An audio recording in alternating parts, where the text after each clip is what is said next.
২রা মে ১৯২১। সত্যজিৎ রায় কলকাতার এক অত্যন্ত সংস্কৃতিময় এবং বিশ্ববিখ্যাত রায় পরিবারে জন্মগ্রহণ করেন।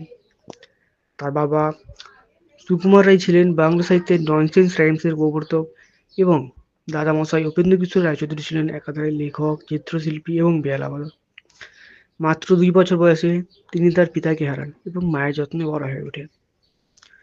সত্যজিৎ রায়ের কর্মজীবন শুরু হয় একটি ব্রিটিশ বিজ্ঞাপনী সংস্থায় জুনিয়র ভিজুয়ালাইজার হিসেবে।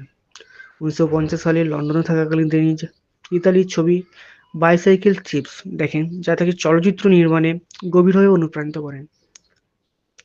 অপু ত্রয়ী, পথের পাঁচালী, অপরাজিত এবং অপু সংসার এই ৪টি ছবি তাকে বিশ্বমঞ্চে পরিচিতি এনে দেন।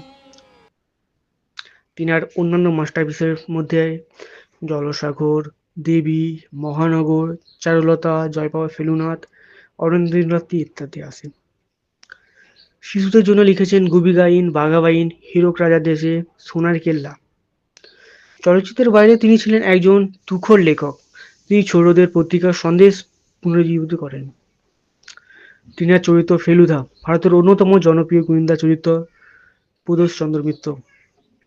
প্রফেসর শঙ্কু বিশ্ববিখ্যাত বিজ্ঞানী ও উদ্ভাবকের রোমাঞ্চকর ডায়েরি। তারিণী খুড়ো গল্প বলা জাদুকর এক চরিত্র। তার ঝুলিতে রয়েছে বিশেষ সম্মানজনক সব পুরস্কার, যেমন অস্কার, যা তিনি ১৯৯২ সালে পান,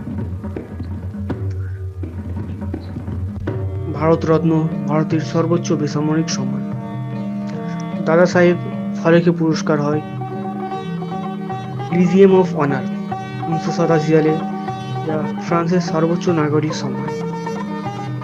তিনি মোট ৩২টি জাতীয় পুরস্কার লাভ করেন।